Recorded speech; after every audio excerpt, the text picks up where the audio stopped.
Assalamualaikum warahmatullahi wabarakatuh. Innal hamdalillah nahmaduhu wa nasta'inuhu wa nastaghfiruh wa na'udzu billahi min shururi anfusina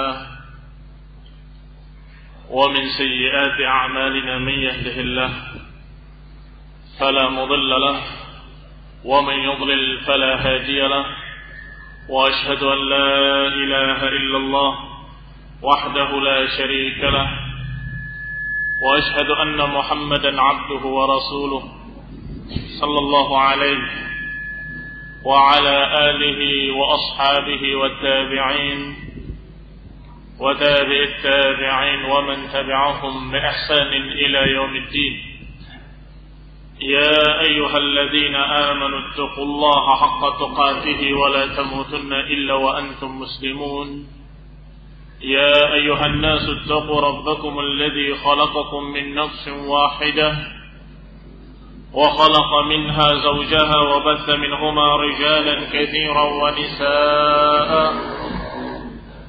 واتقوا الله الذي تساءلون به والأرحام إن الله كان عليكم رقيبا يا أيها الذين آمنوا اتقوا الله وقولوا قولا سديدا يصلح لكم أعمالكم ويغفر لكم ذنوبكم ومن يطع الله ورسوله فقد فاز فوزا عظيما أما بعد فإن خير الحديث كتاب الله وخير الهدي هدي محمد صلى الله عليه وعلى آله وسلم وشر الأمور محدثاتها فإن كل محدثة بدعة وكل بدعة ضلالة وكل ضلالة في النار. Ikhwani fi din, a'azakumullah, kaum muslimin yang saya hormati. As-sunnah yang kita akan bahas tentang kaidah-kaidah penerapannya adalah as-sunnah dengan makna ajaran Rasulullah sallallahu alaihi wa ala alihi wasallam. Yani as-sunnah dengan makna yang lebih luas daripada yang dipahami oleh beberapa fuqaha bahwa sunnah itu secara fikih adalah yang dikerjakan dapat pahala, kalau ditinggalkan tidak apa-apa. Ini sunnah satu istilah yang sesungguhnya lebih dikenal dengan istilah istihbab, anjuran sifatnya. Adapun sunnah yang akan kita bahas adalah as-sunnah yang dimaksud dengannya adalah ajaran Rasulullah sallallahu alaihi wa ala alihi wasallam. As-sunnah yang merupakan husnul hasin, merupakan benteng yang kokoh yang akan melindungi seorang muslim dari penyimpangan dan kesesatan. Karena as-sunnah merupakan bimbingan Rasulullah sallallahu alaihi wa ala alihi wasallam, maka setiap seorang muslim yang berpegang dengan sunnah maka mereka akan terjaga dari kemungkinan-kemungkinan penyimpangan. Ikhwan fillah azakumullah, as-sunnah dengan makna yang luas inilah yang dimaksud oleh para ulama seperti Imam Al-Barbahari rahimahullah ketika mengatakan as-sunnah hiyal Islam wal Islamu huwas sunnah. Ketika beliau menyatakan dalam kitabnya Syarh Sunnah bahwa yang namanya Islam adalah sunnah itu sendiri dan sunnah adalah Islam. Tentunya kalau diterjemahkan sunnah dengan makna fikih tadi, kalau dikerjakan mendapatkan pahala, kalau tidak dikerjakan tidak apa-apa, maka tidak tepat. Apakah Islam isinya hanya mustahabbat, hanya yang sifatnya anjuran-anjuran? Tidak, demi Allah. Maka tentunya yang dimaksud oleh para salafus saleh ketika mereka mengatakan bahwa as-sunnah hiyal Islam, bahwa sunnah itu adalah Islam dan Islam itu adalah sunnah, maka yang dimaksud adalah ajaran Rasulullah di dalam hadis-hadisnya yang sahihah, ucapan-ucapannya, perbuatan-perbuatannya, contoh-contoh teladannya, dan semua nasihat-nasihatnya, itulah yang dikatakan al-Islam. Maka tepatlah ucapan para ulama ketika mereka menyatakan bahwa Islam itu adalah sunnah dan sunnah itu adalah Islam. Dan tepat pula ketika mereka menyatakan bahwa as-sunnah hiyal junnah. Sunnah adalah junnah. Sunnah itu adalah benteng, tameng, perlindungan. Yakni merupakan benteng yang akan melindungi atau tameng yang akan melindungi liman tadarra'aha, bagi siapa-siapa yang memang mereka mau memakai tameng tersebut. Tameng yang kokoh tetapi akan bermanfaat kalau orang itu memakai tamengnya untuk melindungi dirinya. Sehingga mereka-mereka yang tidak memakai tameng sunnah untuk menjaga dirinya, maka mereka terancam dengan berbagai macam penyimpangan, kesalahpahaman, kesesatan, dhalalah. Wasyiratul ma'inah liman tasyarra'aha. Dan as-sunnah, ajaran Rasulullah, merupakan satu aturan yang akan menjaga, yang akan melindungi orang yang mau mengikuti peraturan tersebut. Dir'uha safin wa dhilluha dhafin wa bayanuha wafin wa burhanuha syafin. As-sunnah adalah satu ajaran yang diajarkan oleh Rasulullah yang gambarannya sangat jelas, sangat terang, yang naungannya cukup untuk menaungi kita seluruhnya. Wa bayanuha wafin, dan penjelasannya pun adalah penjelasan yang sudah mencukupi. Wafin adalah sudah mencukupi, tidak perlu tambahan-tambahan bid'ah apapun. As-sunnah sudah cukup, kafin sudah cukup. Wa burhanuha, dan burhannya, bukti-buktinya, syafin, bukti-buktinya sudah cukup, syafi, menyembuhkan. yakni orang yang dalam keadaan ragu ketika melihat bukti-bukti sunnah, pasti dia akan yakin, akan sembuh dari keraguannya, sembuh dari kebimbangannya, sembuh pula dari kebingungannya.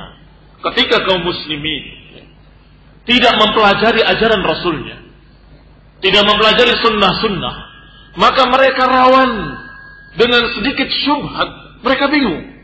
Dengan sedikit fitnah-fitnah yang ditebarkan oleh ahlul dhalal, dia tidak bisa menjawab. Maka kebingungan mereka, kegundah-gulanaan mereka akan sembuh dengan mempelajari sunnah-sunnah Rasulullah Sallallahu Alaihi Wasallam. Karena burhanuha syafin, karena burhannya, bukti-buktinya sangat mencukupi. Ikhwan fillah azakumullah, dikatakan oleh para ulama bahwasanya sunnah ini kafilah bil istiqamah. Sunnah ini akan menjamin istiqamah. Apakah kita mengatakan bahwa ada jaminan selain jaminan Allah? Iya, kita katakan jaminan itu jaminan Allah, maka tidak bisa dipisahkan. Allah Subhanahu wa taala menurunkan Al-Qur'an dan mengutus Rasulnya adalah agar menyelamatkan manusia. Adalah Allah menghendaki agar manusia terbimbing ke jalan yang lurus, agar mereka dalam keadaan mendapatkan keselamatan dan terus istiqamah di atas hak. Sehingga kalau kita mengatakan sunnah ini akan menjamin orang akan istiqamah, ini bukan kita menganggap ada jaminan lain selain jaminan Allah, karena ini dari Allah Subhanahu wa taala. Allah Subhanahu wa taala mengajarkan kepada kita melalui lisan Rasulnya Sallallahu Alaihi Wasallam satu ajaran agar kita tetap lurus, agar kita jangan menyimpang dari jalan yang lurus ini. Maka ikhwani fillah azakumullah, digambarkan oleh para ulama seperti yang dinukil oleh Imam Syatibi dalam kitabnya Al-I'tisam. Beliau mengatakan bahwa sunnah ini seperti safinatun Nuh, seperti perahu Nuh. Man rakiba naja wa man taraka halak. Siapa yang menaiki perahu Nuh, dia akan selamat. Dan siapa yang meninggalkannya maka dia akan tenggelam, dia akan binasa. Ikhwani fillah azakumullah. Digambarkan oleh Imam Syatibi dan para ulama bahwa as-sunnah ini seperti perahu Nabi Nuh alaihi salam, yang ketika Nabi Nuh mengajak mereka yang beriman untuk menaiki kapal, dan tidak ada cara selamat lain dari bencana Allah, azab air bah, kecuali perahu itu. Anaknya Nabi Nuh yang mengatakan kepada Nabi Nuh, bapaknya sendiri, Sa'awi ila jabalin ya'simuni minal ma'. Sungguh aku akan pergi ke gunung yang akan menyelamatku dari air ini. Ikhwani fillah azakumullah, Nabi Nuh menasehatinya, tidak ada keselamatan hari ini kecuali dari Allah, dan tidak ada keselamatan kecuali engkau kembali kepada jalan Allah. Tetapi anaknya tetap menyatakan, aku akan lari ke gunung itu. Ternyata gunung yang tertinggi pun tenggelam dan binasalah anaknya. Dan Nabi Nuh mengatakan pada Allah, inna bni min ahli. Ya Allah, sesungguhnya anakku itu keluargaku juga. Wa inna wa'adakal haq. Dan sesungguhnya janjimu adalah hak. yakni kata Nabi Nuh alaihi salam mengatakan kepada Allah, menagih janjinya. Ya Allah, bukankah engkau menjanjikan untuk menyelamatkan aku dan keluargaku? Maka sesungguhnya anakku itu termasuk keluargaku, dan janjimu pasti hak. Ternyata Allah bantah dengan kalimat, innahu laisa min ahlik, innahu amalun ghairu salih. Sesungguhnya dia bukan keluargamu, karena dia beramal dengan amal yang tidak saleh. Ikhwani fillah azakumullah, tetap binasa. Walaupun itu anaknya seorang nabi sekalipun. Apalagi sekedar turunan nabi yang sekian, yang ke-100 atau yang ke-1.000.000. Maka ikhwani fillah azakumullah, jangan mengharapkan keselamatan karena dia turunan nabi, atau karena dia adalah saudaranya, atau karena tidak ada cara lain kecuali mengikuti ajaran nabinya. Maka as-sunnah, ajaran Rasulullah ini adalah seperti perahu Nuh. Barang siapa yang menaikinya maka dia selamat. Barang siapa yang tidak menaikinya, dia akan binasa. Dari turunan manapun dia, apakah Arab ataupun Ajam, apakah dia dari turunan Nabi ataupun bukan, apakah dia dari keluarga Ahlul Bait ataupun bukan, tetap kalau dia dalam keadaan tidak menjalani sunnah, maka dia akan celaka. Kalau tidak mengikuti ajaran-ajaran Rasulullah sallallahu alaihi wa ala alihi wasallam. Ikhwan fillah azakumullah, kaum muslimin yang saya hormati, Allah subhanahu wa ta'ala telah menyatakan bahwa Rasulullah sallallahu alaihi wa ala alihi wasallam adalah teladan, contoh teladan yang harus kita ikuti. Allah berfirman, laqad kana lakum fi rasulillahi uswatun hasanah. Sungguh telah ada untuk kalian pada diri Rasulullah sallallahu alaihi wa ala alihi wasallam uswah hasanah. Telah ada teladan yang baik yang harus kalian ikuti, yaitu pada diri Rasulullah sallallahu alaihi wa ala alihi wasallam. Liman kana yarju Allah wal yawmal akhir wa dzakara Allah katsira. Bagi orang yang memang mengharapkan Allah dan mengharapkan hari akhirat, yang selalu ingat kepada Allah Subhanahu wa taala, yang selalu mengingat Allah banyak-banyak, maka mereka inilah yang semestinya mereka punya teladan pada diri Rasulullah sallallahu alaihi wa ala alihi wasallam. Ini ikhwani fillah azakumullah, ucapan dari Allah Subhanahu wa taala bahwa Rasulullah adalah teladan yang harus kita ikuti. Teladan bagi orang yang mengharapkan Allah dan mengharapkan hari akhirat. Ini kalimat menunjukkan mafhum bahwa kalau mereka tidak ingat akhirat dan tidak ingat Allah, Kalau mereka tidak mengharapkan keridhaan Allah dan tidak mengharapkan akhirat, ya silahkan saja. Ambil teladan lain, silahkan. Silahkan tiru tokoh-tokoh kafir. Silahkan ambil teladan-teladan dari tokoh-tokoh manusia bejat. Silahkan. Kalau memang tidak mengharapkan Allah dan hari akhir. Tetapi, kalau kalian wahai kaum muslimin, mengharapkan keridhaan Allah, kalau mengharapkan di akhirat nanti keselamatan, maka ikutilah teladan Rasulullah sallallahu alaihi wa ala alihi wasallam. Dari sisi apanya? Dari segala sisinya. Dengan kata lain, ayat ini adalah am, bersifat umum. Bersifat umum itu tidak khas pada satu masalah, tidak yang lain, tetapi umum pada seluruh masalah. Bukan pada masalah tertentu saja. Oh, kalau ini adalah masalah lain, tidak. Pada ucapannya Rasulullah adalah teladan yang harus kita contoh. Akhlaknya Rasulullah, apalagi akidahnya Rasulullah, cara ibadahnya Rasulullah, dan semua takrirat artinya persetujuan Rasulullah. Semua yang Rasulullah setujui dan Rasulullah ridhoi, yang mengamalkannya para sahabat. Tetapi Rasulullah melihat dan Rasulullah setuju, maka itu pun termasuk sunnah dari Rasulullah sallallahu alaihi wa ala alihi wasallam. Maka ikhwan fillah azakumullah, kalau kita mau meminta dalilnya, apa dalilnya? Kok para ulama mengatakan bahwasanya sunnah itu adalah perahu Nuh. Barang siapa yang menaikinya selamat, dan barang siapa yang tidak mau menaikinya dia akan celaka. Apa dalilnya? Maka dalilnya terlalu banyak. Dalilnya terlalu banyak disebutkan oleh Allah dan Rasulnya. Ayat yang tadi sudah satu dalil. Ayat lainnya Allah katakan, Qul in kuntum tuhibbuna Allah fattabi'uni yuhibbukumullah wa yaghfir lakum dhunubakum wallahu ghafurur rahim. Allah berfirman, katakan, wahai Nabi, wahai Rasul, in kuntum tuhibbuna Allah, kalau kalian cinta kepada Allah, maka ikutilah aku. Yani Rasulullah diperintahkan untuk mengatakan kepada manusia, kalau kalian cinta kepada Allah, ikutilah aku sebagai Rasulullah.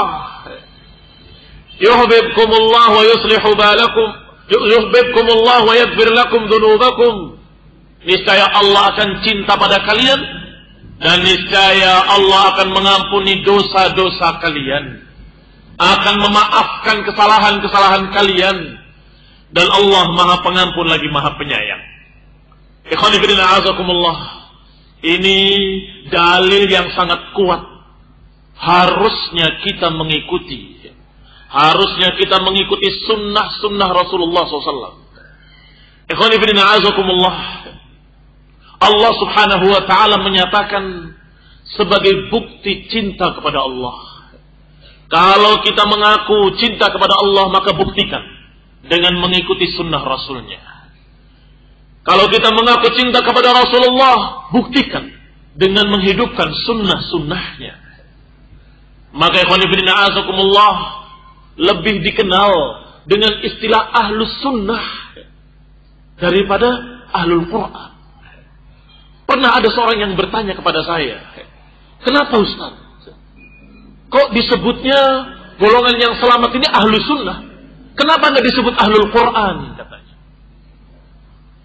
Ikhwani fillah azakumullah, kalau kita mengatakan as-sunnah dengan makna yang luas tadi, ajaran Rasulullah, maka ajaran Rasulullah itu tentunya di dalamnya adalah Al-Quran. Tetapi ketika kita mengatakan bahwa mereka golongan Al-Quran, kalau mereka menafsirkannya seenak sendiri, tidak bisa dikatakan mengikut Quran. Ingkarus sunnah yang muncul di Pakistan. Mereka menolak sunnah, menolak hadis sama sekali. Mereka menamakan dirinya Quraniyun. Kami golongan Quran, katanya. Ikhwani fillah azakumullah. Ternyata mereka maksudnya adalah kami hanya berpegang pada Quran, tidak berpegang pada yang lain. Akhirnya mereka menafsirkan Quran dengan otaknya, menafsirkan Al-Quran dengan perasaannya, menafsirkan Al-Quran dengan kemauan pribadinya atau selera gurunya. Akhirnya sesatlah mereka, bahkan kafir. Mereka tidak sholat. Kenapa tidak sholat? Mengatakan gak ada dalam Quran. Yang ada sholat itu dalam kamus artinya doa. Maka cukup dengan doa, gak lebih. Kalau kamu mengatakan ya Allah, ya Rabb, kamu sudah sholat. Lihat coba di kamus. Sholat yusolli itu artinya da'a yad'u, berdoa. Jadi saya sholatnya lebih banyak dari kalian. Kalian nyembah tembok, saya enggak. Jadi yang sholat dengan sujud dan ruku dikatakan nyembah tembok oleh mereka. Jumat, mereka tidak ikut sholat Jumat. Dengan mengatakan tidak ada dalam Quran. Dan terus puasa, mereka tidak puasa. Mereka mengatakan maksudnya puasa tidak seperti yang kalian pahami. Puasa itu adalah, maknanya adalah al-istinsak. Lihat dalam kamus. Kamus lagi. Kamus yang sederhana. Soma yasumu artinya istamsaka yastansiku. Menjaga diri. Saya sudah menjaga diri. Jadi saya selalu puasa. La haula wa la quwata illa billah. Na'udzubillah, kita berlindung kepada Allah dari kesesatan mereka. Dan tidak pantas mereka dikatakan sebagai Quraniyun. Mereka tidak pantas dikatakan sebagai golongan Al-Quran. Karena mereka pendusta. Di dalam Al-Quran sekian banyak yang memerintahkan untuk mengikuti sunnah. Di dalam Al-Quran sekian banyak ayat yang menyatakan wajibnya mengikuti Rasulullah. Di antaranya ayat yang kita baca ini. Laqad kana lakum fi Rasulillahi uswatun hasanah. Dan ayat yang berikutnya, qul in kuntum tuhibbunallaha fattabi'uni. Maka ikhwanifidina azakumullah, kalau ada orang yang mengatakan saya golongan Quran, dengan pemahaman siapa? Oh, dengan pemahaman sunnah. Oh, masya Allah, kamu golongan Quran dan sunnah. Yang diringkas dengan kalimat ahlus sunnah. Kenapa kok diringkasnya ahlus sunnah? Iya, karena di antara ajaran Rasulullah adalah membaca Quran. Di antara ajaran Rasulullah menerapkan Al-Quran. Di antara ajaran Rasulullah adalah mendakwahkan Al-Quran. Di antara ajaran Rasulullah adalah menerapkan Al-Quran dalam bentuk kenyataan, dalam bentuk amal. Maka ikhwanifidina azakumullah, orang yang mengikuti sunnah-sunnah Rasulullah otomatis pasti dia akan menerapkan Al-Quran dengan tepat. Beda dengan ingkar sunnah tadi, yang ambil ayat ternyata menerapkannya dengan batil, dengan salah. Menafsirkannya dengan batil, dengan salah pula. Mendakwahkannya dengan batil, dengan salah lagi. Na'udzubillahi min hadzal dhalal. Allah Subhanahu wa taala menjamin orang yang mengikuti Rasulullah pasti selamat. Allah berfirman di dalam ayatnya, wa in tuti'uhu tahtadu. Kalau kalian mengikutinya, niscaya kalian mendapatkan petunjuk. Kalau kalian mengikutinya, niscaya kalian akan mendapatkan hidayah. Ini berarti jaminan dari Allah Subhanahu wa taala, wa in tuti'uhu tahtadu. Kalau kalian mengikuti Rasul, niscaya kalian mendapatkan huda, mendapatkan bimbingan. Ayat lain yang semakna, Allah katakan, wattabi'uhu la'allakum tahtadun. Ikutilah dia, semoga kalian mendapatkan petunjuk. Kata para ulama seperti Syekh Ibn Utsaimin dan lainnya rahimahullah menyatakan dengan sepakat bahwasanya la'alla bagi Allah itu maknanya pasti. Jadi kalau Allah menyatakan la'allakum tattaqun, la'allakum tahtadun, la'allakum, maka maknanya adalah pasti bagi Allah. Kalau bagi kita, semoga kalian beruntung. Masih harapan. Mungkin berhasil, mungkin tidak berhasil. Mungkin dikabulkan doanya, mungkin tidak dikabulkan. Kalau kita yang bilang semoga. Tetapi kalau Allah yang menyatakan la'allakum, maka maknanya pasti. Sehingga makna ayat ini, wattabi'uhu la'allakum tahtadun. Ikutilah dia, semoga kalian mendapatkan petunjuk. Ini tafsirnya adalah ikutilah Rasul, pasti kalian akan mendapatkan hidayah. Maka ikhwanifidina azakumullah, jaminan-jaminan dari Allah inilah yang menyebabkan para ulama menyatakan bahwa as-sunnah kafilatun najah. As-sunnah ini merupakan penjamin keselamatan, yang akan memberikan jaminan keselamatan tentunya dari Allah. dari Allah Subhanahu wa taala, karena Allah yang menyatakan, "Wattabi'uhu." Ikutilah dia, la'allakum tahtadun. Ikutilah beliau, yakni Rasulullah SAW, niscaya kalian akan mendapatkan petunjuk. Dan masih banyak ayat lain dari Rasulullah sallallahu alaihi wa ala alihi wasallam yang memerintahkan kita agar mengikuti Rasulullah sallallahu alaihi wa ala alihi wasallam.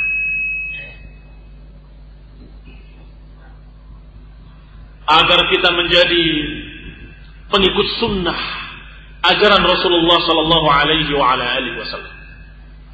Demikian pula dalam hadis Rasulullah sallallahu alaihi wa ala alihi wasallam fima rawahu Muslim, diriwayatkan dan dikeluarkan oleh Muslim dalam sahihnya, bahwa Rasulullah sallallahu alaihi wa ala alihi wasallam berdiri di mimbar. Disebutkan sanadnya oleh Muslim sampai Jabir bin Abdullah radhiyallahu taala anhuma. Beliau berkata, kana Rasulullah sallallahu alaihi wasallam idza khataba, bahwasanya Rasulullah sallallahu alaihi wa ala alihi wasallam jika dia berdiri di mimbar berkhutbah, ihmarrat ainahu, matanya memerah, wa ala sautuhu, dan keras suaranya, washtadda ghadabuh, dan juga dahsyat marahnya, hatta ka'annahu mundiru jaish, seakan-akan beliau adalah orang yang memberi semangat tentara. Mundiru jaish adalah komandan, pemimpin tentara yang memberikan semangat, tentunya berapi-api. Maka demikian keadaan Rasulullah kalau khutbah. Yaqulu sabbahakum wa massakum, seperti orang yang memberi semangat tentara dengan mengatakan sabbahakum wa massakum, akan menyerang kalian, akan datang kalian kepada kalian pagi ini, sore ini, seperti itu. Apa ucapannya? Yaqulu amma ba'd. Kata Jabir bin Abdullah, beliau berkata, amma ba'du, fa inna khairal hadithi kitabullah. Sebaik-baik ucapan adalah Al-Quran, kitabullah. Wa khairul huda, huda Muhammad sallallahu alaihi wa ala alihi wasallam. Dan sebaik-baik petunjuk adalah petunjuk Muhammad sallallahu alaihi wa ala alihi wasallam. Wa syarrul umuri muhdatsatuha wa kullu bid'atin dalalah. Dan sejelek-jelek perkara adalah perkara-perkara yang muhdats, perkara-perkara baru yang ditambah-tambahkan dalam agama. Karena sesungguhnya setiap perkara-perkara yang muhdats adalah dalalah, kesesatan. Ikhwani fillah azakumullah. Bagaimana gambaran Rasulullah ketika berkhutbah? Beliau dalam keadaan seperti orang yang memberi peringatan dan memberi semangat pasukan tentara. Dan kemudian yang diucapkannya adalah pentingnya mengikuti Quran dan Sunnah. Sebaik-baik ucapan adalah kitabullah, dan sebaik-baik bimbingan adalah bimbingan Rasulullah. Dan sesungguhnya sejelek-jelek perkara adalah perkara muhdats, perkara yang baru ditambah-tambahkan dalam agama. Karena sesungguhnya setiap perkara muhdats adalah bid'ah, dan setiap bid'ah adalah kesesatan. Maka ikhwan fillah azakumullah, tentunya ini dalil yang sangat kuat dan sahih, yang sangat jelas riwayatnya dikeluarkan oleh Muslim. Enggak ada satu orang pun yang berani mengatakan hadis ini dhaif. Demikian pula maknanya sangat gamblang. Rasulullah mengatakan khairul huda, sebaik-baik petunjuk. Kalau ada orang yang menasehati kamu dengan petunjuk, saya beri kamu petunjuk ya. Menurut saya, kamu tuh sebaiknya begini. Orang kedua memberikan petunjuk, orang ketiga memberikan petunjuk, semuanya memberikan petunjuk. Maka khairul huda, huda Muhammad sallallahu alaihi wa ala alihi wasallam. Sebaik-baik petunjuk adalah petunjuk Rasulullah. Sebaik-baik bimbingan adalah bimbingan Rasulullah. Dan juga dalil jeleknya bid'ah. Kullu bid'atin dalalah. Setiap kebid'ahan itu adalah kesesatan. Ikhwani fillah azakumullah. Bagaimana tidak? Kebid'ahan itu artinya memasukkan satu ajaran yang bukan dari Allah, bukan dari Rasulullah. Ini ajaran siapa? Siapa yang mengajarkan kamu membuat acara hura-hura yang katanya demi cinta Rasul? Siapa yang mengajarkan kalian? Yang mengadakan pentas musik katanya untuk mencintai Rasul. Mana? Apakah ada dalil dari Quran atau Sunnah? Mereka tidak memiliki dalil. Silahkan bawakan satu ayat saja atau satu hadis, niscaya mereka tidak akan mampu membawakannya. Taib, sekarang af'alus salaf, para sahabat atau para tabi'in yang melakukan hura-hura seperti tadi, atau pentas-pentas musik sandiwara, gambus segala macam dalam rangka mencintai Rasul. Dalil, berikan buktinya. Apakah ada riwayatnya? Dibaca sirah dari awal sampai akhir perjalanan Rasulullah. Dibaca pula sirah perjalanan sahabat dari awal sampai akhir para sahabat. Kita tidak akan mendapatkannya satu pun riwayat. Lantas dari mana? Dari petunjuk fulan wa alan. Tapi kan menurut saya, ini kan faedahnya 1, 2, 3. Lain lagi mengatakan, iya, demikian pula guru saya mengatakan dengan bimbingannya bahwa ini memberikan hikmah-hikmah. Ini dan ini dan ini. Itu bimbingan gurumu, bimbingan fulan, bimbingan alan. Saya katakan, baik mana dengan bimbingan Rasulullah sallallahu alaihi wa ala alihi wasallam? Khairul huda huda Muhammad sallallahu alaihi wa ala alihi wasallam. Wattabi'uhu la'allakum tahtadun. Ikutilah dia, semoga kalian mendapatkan hidayah. Niscaya kalian akan mendapatkan petunjuk. Diriwayatkan pula dari Arbad bin Sariyah radhiyallahu taala anhu, kata Arbad bin Sariyah, wa'adana Rasulullah sallallahu alaihi wa ala alihi wasallam mau'izatan balighah. Rasulullah sallallahu memberikan mau'izah dengan nasihat yang sangat mengena, yang mencucurkan air mata dan membuat hati bergetar. Maka kami bertanya, ya Rasulullah, seakan-akan nasihat ini adalah nasihat orang yang akan berpisah. Fama ta'had ilaina, apa yang kau janjikan pada kami atau pesankan pada kami? Dijawab oleh Rasulullah SAW, qad taraktukum 'alal bayda lailuha kanahariha sawa. Aku tinggalkan kalian di atas jalan yang putih bersih, malamnya seperti siangnya. La yazigu anha ba'di illa halik. Tidaklah menyimpang dari jalan itu setelahku kecuali pasti akan binasa. Wa man ya'ish minkum fasayara ikhtilafan katsira. Dan siapa yang hidup di antara kalian nanti akan melihat perselisihan yang banyak. Fa'alaikum bisunnati, maka atas kalian bima arraftum min sunnati wa sunnatil khulafa'ir rasyidin al-mahdiyyin. Dalam lafaz ini disebutkan oleh Rasulullah sallallahu alaihi wa ala alihi wasallam dengan wasiat. Kalau kalian memperbincangkan wasiat Nabi, kalau Syiah Rafidhah membicarakan tentang wasiat, wadirhum, kita katakan pada mereka, dengarkan wasiat Rasulullah ketika diminta oleh para sahabat, ya Rasulullah, fama ta'had ilaina. Wahai Rasulullah, apa yang kau wasiatkan kepada kami? Ini sepertinya perpisahan, sepertinya nasihat terakhir.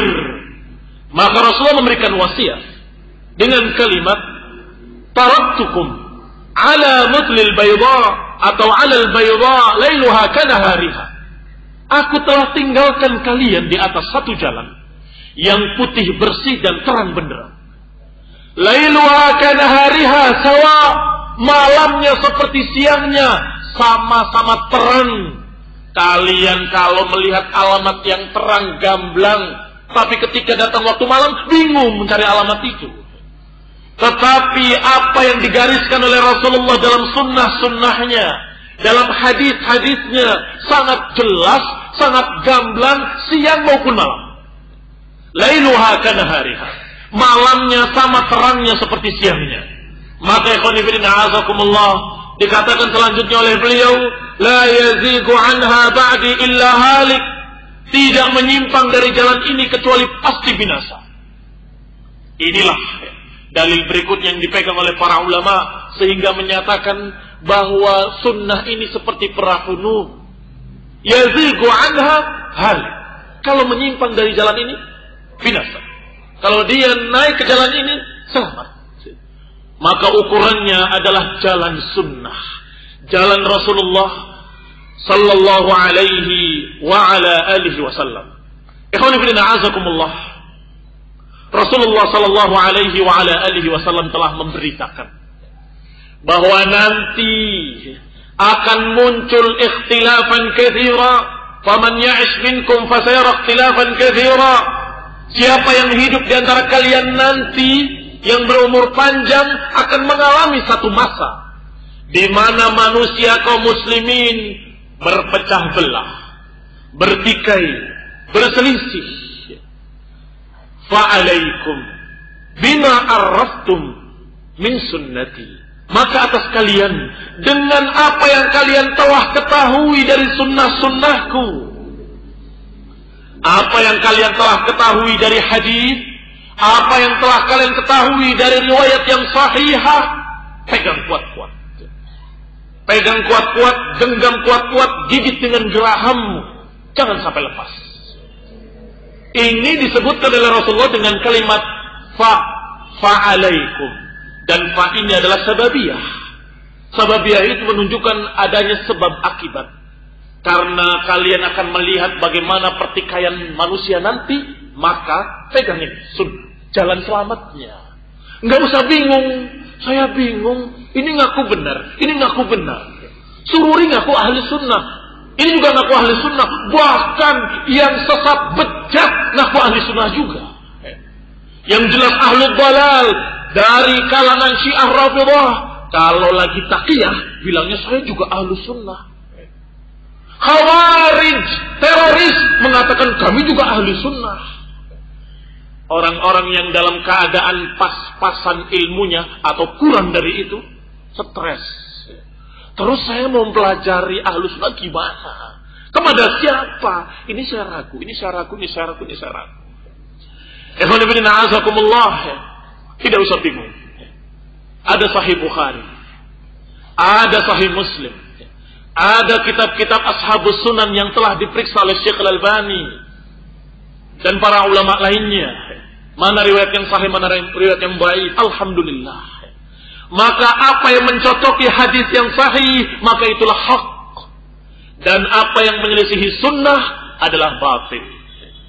Sehingga kita berjalan dengan tenang. Kita berjalan dengan betul-betul mantap. Karena yang kita ikuti bukan ucapan manusia.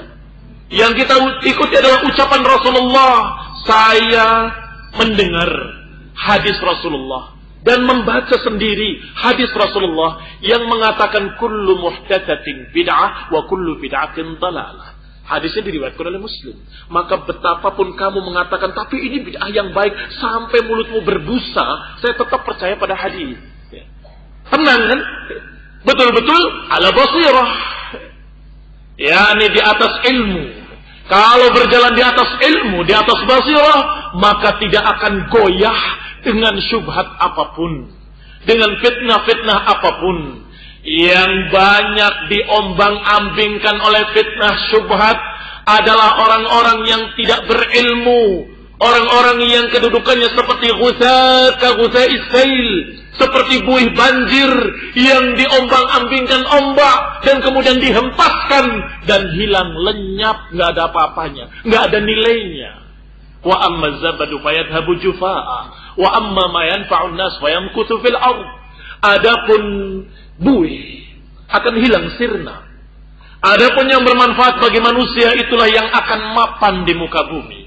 Maka ikhwan fillah azakumullah, syubhat-syubhat tadi yang walaupun seakan-akan kuat hebat, lihatlah, tonton saja, sebentar lagi sirna, itu zabat. Maka orang yang terombang-ambingkan adalah orang-orang yang sejenis, yang memang buih kena buih. Ikhwanifidina azakumullah, maka terus terombang-ambing dan hilang bareng, lenyap, nggak ada nilainya. Adapun ma yanfa'un nas, adapun al-haq, dalil yang qat'i di dalam Al-Quran, dalil yang tegas dalam hadis yang sahih, tidak akan goyah dengan syubhat apapun. Hujjah pasti kuat. Bahkan semua kelompok sesat mengaku ahlus sunnah, itu dalil, bukti kalau sunnah ini tidak pernah terbantahkan. Ketika ahlus sunnah membawa hujjah-hujjahnya kokoh, hujjah mereka kuat, maka seluruh kelompok-kelompok sesat mau membatas sunnah yang mereka bawa nggak mampu. Dibantah dengan syubhat-syubhatnya yang runtuh, dibantah dengan berbagai macam makarnya yang hancur, dibantah dengan berbagai macam ucapan apapun, berakhir dengan kalah, dan hujjatus sunnah tetap tegak. Dalil-dalil tetap kokoh. Akhirnya, iya kalau gitu saya juga ahlus sunnah.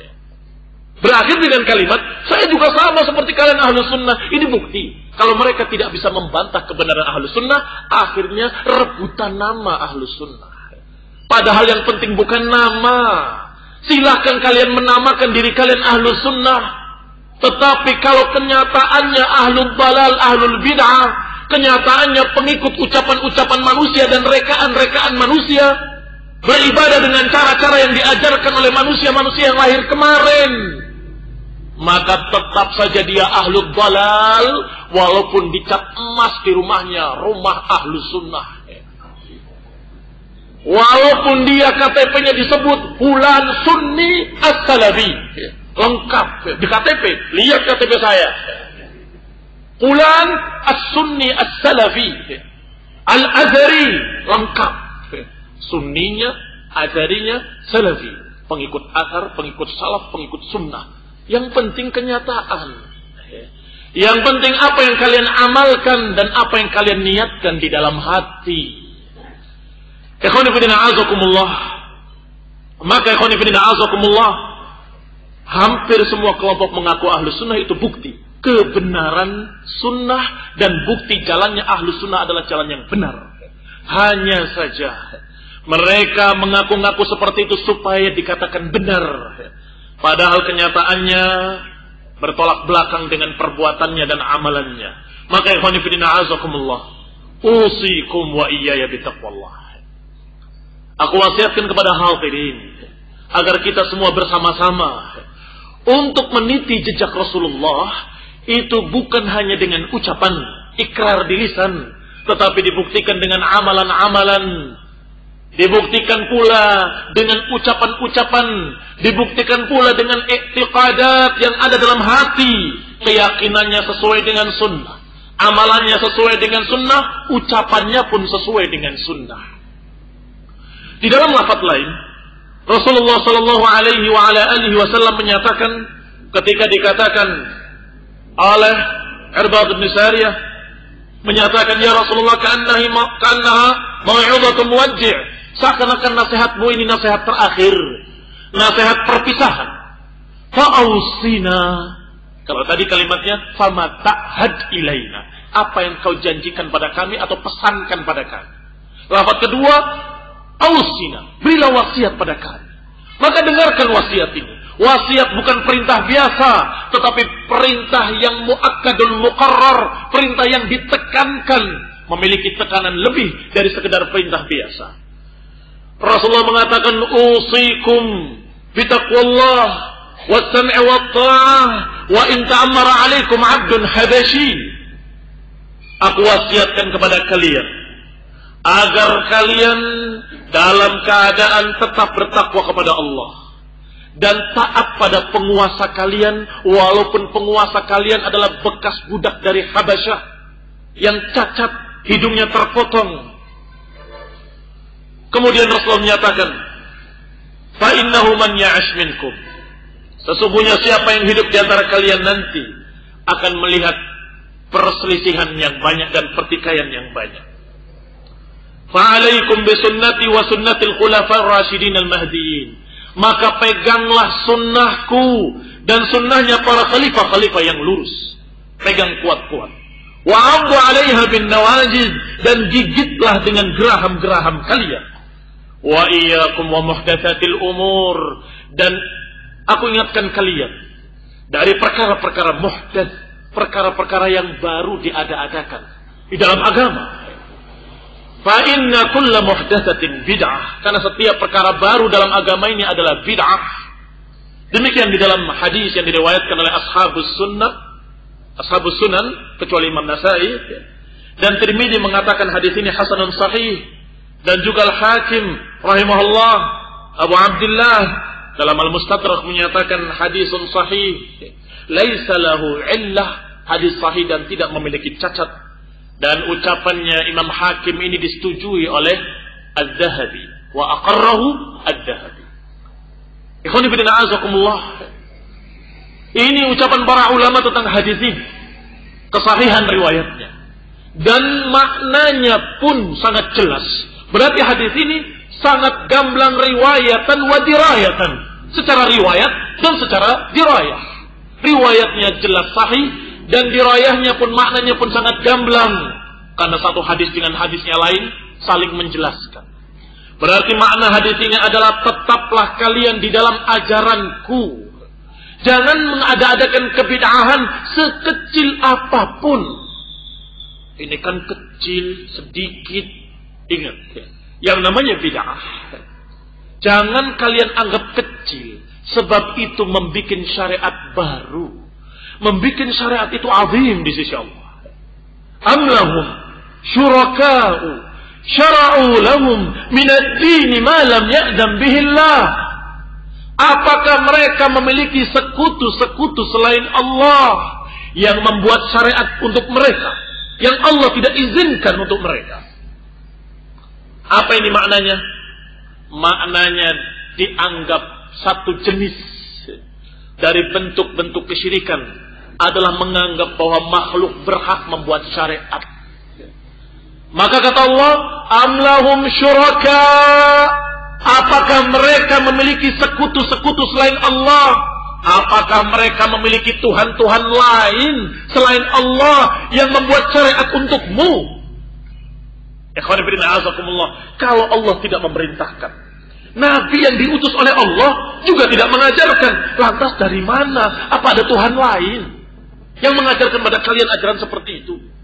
Apakah ada sesembahan lain selain Allah yang syara'u lahum, yang mengadakan syariat untuk mereka, malam ya'zam bihillah, yang Allah tidak pernah mengizinkan? Ikhwan fillah azakumullah, ini berarti teguran keras, ancaman yang mengerikan, bahwa kebid'ahan ini urusannya adalah dia berbicara atas nama Allah tanpa dalil, tanpa ilmu. Ini agama Allah.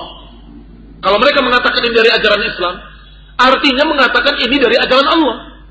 Maka kita akan tanya, kamu membawa nama Allah, membawa nama Islam, agama Allah, maka buktikan kalau itu dari Allah. Kalau tidak ada dan Allah tidak pernah memerintahkan, berarti kamu adalah orang yang membuat ajaran baru, kemudian berdusta atas nama Allah, mengatakan ini agama. Na'udzubillah. Berdusta itu dosa besar. Berdusta.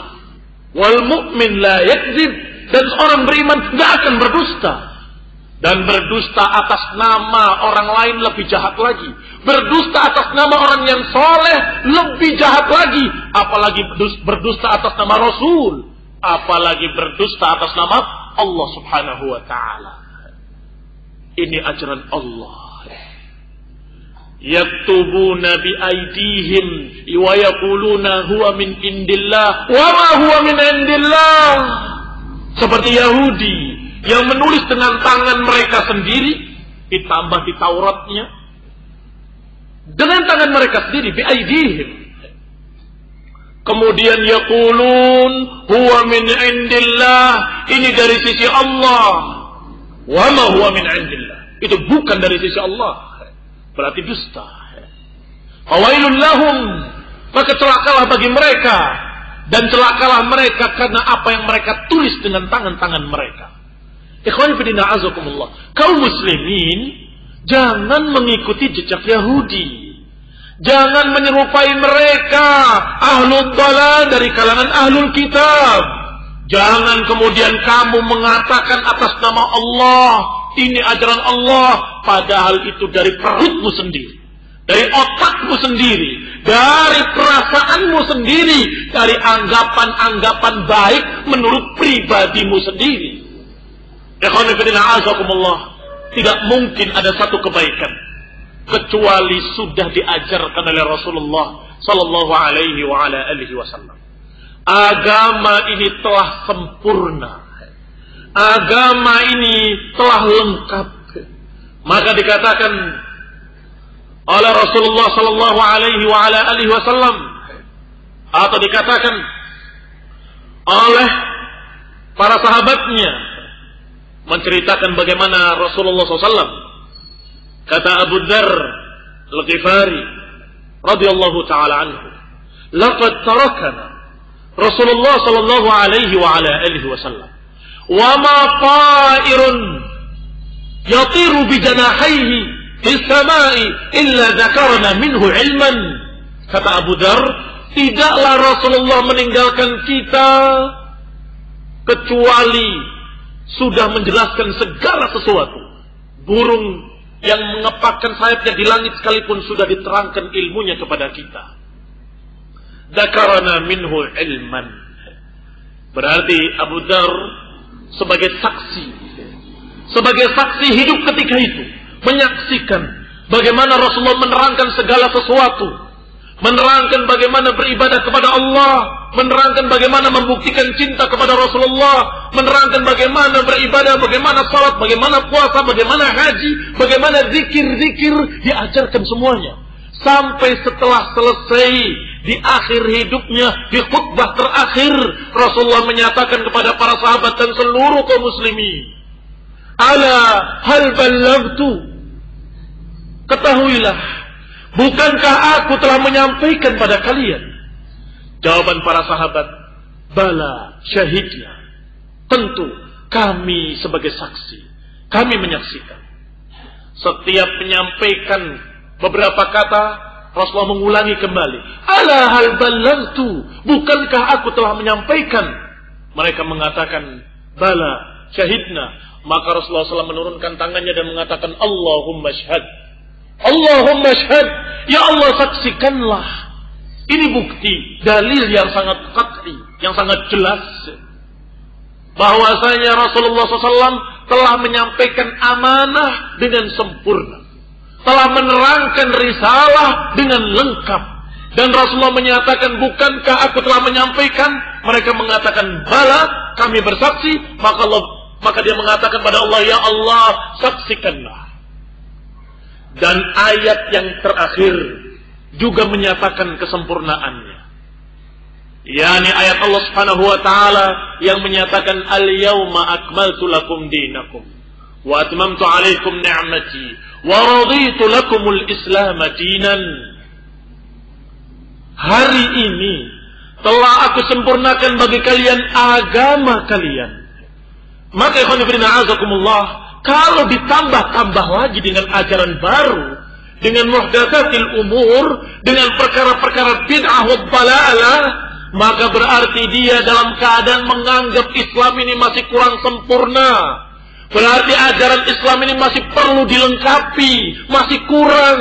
Dan ini tuduhan bahwa Rasulullah berkhianat, tuduhan bahwa Rasulullah belum mengajarkan perkara yang baik.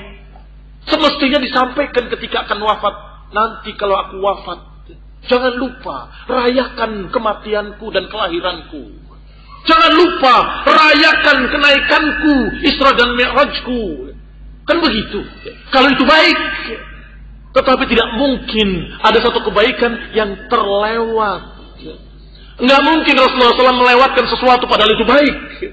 Dan para sahabat pun yang dikatakan khairun nas oleh Rasulullah dalam riwayat Bukhari dan Muslim, yang dikatakan oleh Allah sebagai radhiyallahu anhum wa radu'an, Allah ridha pada mereka dan mereka ridha pada Allah.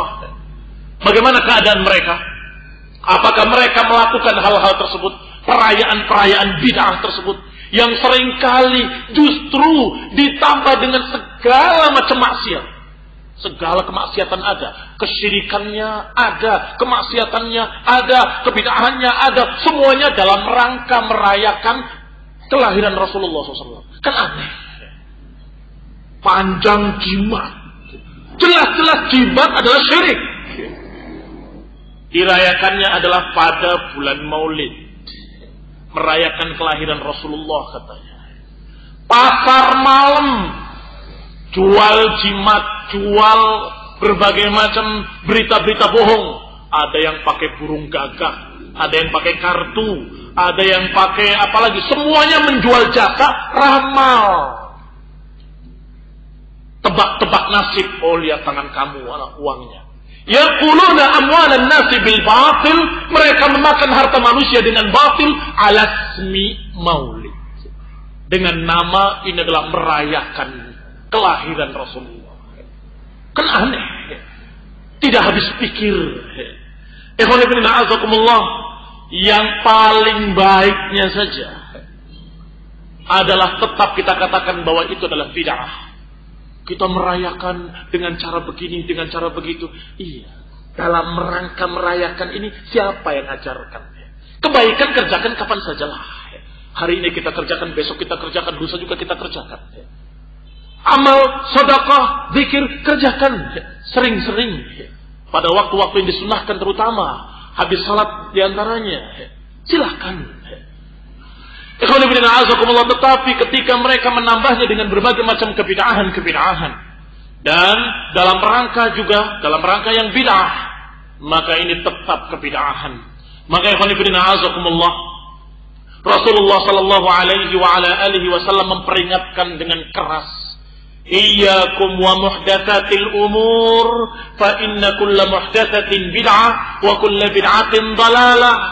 Hati-hati kalian dari perkara-perkara muhdatsah. Hati-hati. Iyyakum. Ini maknanya tahdzir, peringatan agar kita menjauhinya dan hati-hati daripadanya. Karena semuanya itu akan menyesatkan. Kemudian untuk selamatnya, kadang-kadang ketika kita mendapatkan satu ajaran muhdats, kadang kita tahu itu muhdats, kadang kita tidak tahu. Bagaimana mengukurnya? Apakah ini muhdats atau bukan muhdats? Apakah ini bid'ah atau bukan bid'ah? Ketika kita tidak mempelajari sunnah, maka niscaya kita tidak tahu mana yang bid'ah, mana yang bukan. Bid'ah akan dikatakan, oh ini sunnah. Tetapi kalau kita mengetahui sunnah, maka kita tahu bahwa ini bukan dari ajaran sunnah. Karena sudah mengajarkan tidak demikian. Ikhwan fillah a'azakumullah, maka dua perkaranya adalah perkara yang harus kita pegang kuat-kuat. Yang harus kita ingat. Satu, kita harus berpegang dengan sunnah. Yang kedua, kita harus menghindari bid'ah. Harus dua-duanya. Orang yang semangat menghindari bid'ah. Semangat betul. Sampai dia anti. Setiap hari ceramah istrinya anti TBC. Takhayul, bid'ah dan khurafat. Tetapi karena sunnahnya tidak dipelajari, sunnah dianggap bid'ah. Apa itu salat pakai sendal? Bid'ah itu. Loh, nggak ngerti dia. Nggak ngerti sunnah dikatakan bid'ah. Berantas, takhayul, bid'ah dan khurafat. Kita bicara tentang adab kubur. Orang sudah mati. Nanti kalau sudah dihisab, baru ada adab. Kubur kan belum dihisab. Masa dia adab? Nggak ada. Nggak masuk akal itu. Khurafat. Bid'ah itu. Loh, kok ikut dibantah sunnah-sunnahnya? Hadis sahih dalam riwayat Bukhari. Rasulullah mengatakan, innahuma la yu'adzabani wa ma yu'adzabani fi kabir. Kedua kubur ini sedang diadab penghuninya. Dan bukan karena perkara besar, tetapi perkara yang dianggap sepele. Amma ahaduhuma fala yastatiru minal baul, wa amma al-akhar fayamshi binamimah atau binnamimah. Adapun salah satunya karena tidak bersih dalam buang air. Adapun yang kedua karena mengadu domba. Ini jelas Rasulullah mengatakan innahuma la yu'adzabani. Hadis sahih ditentang, dikatakan khurafat katanya. Oh, kelewat batas. Anti bid'ah, tapi tidak pernah mempelajari sunnah atau kurang mempelajari sunnah, lebih sopannya. Kurang mempelajari sunnah, akhirnya ada sunnah ikut terbantah, ikut ditentang, dianggap bid'ah, dianggap khurafat. Kita bicara tentang Allah turun ke langit dunia di sepertiga malam terakhir, dianggap khurafat lagi oleh mereka. Loh, kamu ini anti bid'ah tapi nggak megang sunnah, akhirnya habis sunnahnya, dianggap bid'ah semua. Kata Syekhul Islam Ibnu Taimiyah rahimahullah, dua golongan yang akan mematikan sunnah. Satu golongan adalah orang yang mengadakan kebid'ahan berakibat matinya sunnah. Golongan kedua adalah golongan yang tidak mau menghidupkan sunnah. Dia anti bid'ah tapi juga tidak mengerjakan sunnah. Ini pun akan mematikan sunnah. Ikut andil untuk mematikan sunnah. Ini tidak mengerjakan sunnah-sunnah. Jangan bid'ah, tapi sunnahnya nggak pernah dikerjakan. Kita memakai mimbar 3 tingkatan, heran. Loh, kok kayak ahlul bid'ah mimbarnya? Loh, kayak ahlul bid'ah maksudnya? Itu kayak mereka itu ahlul khurafat mimbarnya 3 tingkatan. Oh, kebablasan kamu. Melampaui batas, membantah bid'ah, akhirnya sunnah diikut dibantah. Loh, hati-hati. Tidak semua yang mereka kerjakan itu berarti bid'ah semuanya. Oh, itu ahli bid'ah, berarti semuanya bid'ah. Mimbar 3 tingkatan yang mereka pakai juga bid'ah. Jubahnya juga bid'ah. Tongkatnya juga bid'ah. Apa terus sisanya? Akhirnya dia ikut mematikan sunnah. Jadi mematikan sunnah adalah yang tidak mau menghidupkan sunnah-sunnah dan yang mengerjakan kebid'ahan. Orang yang tidak menghidupkan sunnah itu memberikan tempatnya, memberikan halamannya untuk ditanami bid'ah. Silahkan mau tanami bid'ah. Kita matikan dulu ya sunnahnya, jangan kerjakan sunnahnya. Nanti giliran mereka menanamnya. Ini bid'ah bagus, ini bid'ah yang hebat, ini bid'ah yang bagus, cemerlang, idenya Masya Allah. Tumbuh subur kebid'ahan. Kenapa tumbuh subur? Karena memang sunnahnya dimatikan oleh mereka sendiri. Oleh mereka-mereka yang mengaku ahli sunnah, mengaku anti bid'ah, tapi nggak menghidupkan sunnah. Sehingga ladangnya subur untuk ditanami kebid'ahan. Kalau saja mereka menghidupkan sunnah-sunnah, semakin banyak sunnah yang dihidupkan, semakin sulit bid'ah untuk hidup. Sulit mau ditanam di mana? Ini adalah cara-cara budaya yang bagus untuk khataman Quran. Oh, saya mendengar Rasulullah bersabda bahwasanya kita diajarkan untuk berdoa demikian dan demikian. Habis. Bid'ah tadi lewat. Kenapa? Nggak ada tempatnya. Mau masuk nggak bisa. Ini kita harus mengatakan begini dalam rangka Rasulullah SAW mengatakan dalam hadisnya yang sahih begini. Mental lagi bid'ah itu. Alhamdulillah. Semakin banyak sunnah-sunnah dihidupkan, semakin sulit bid'ah akan tumbuh.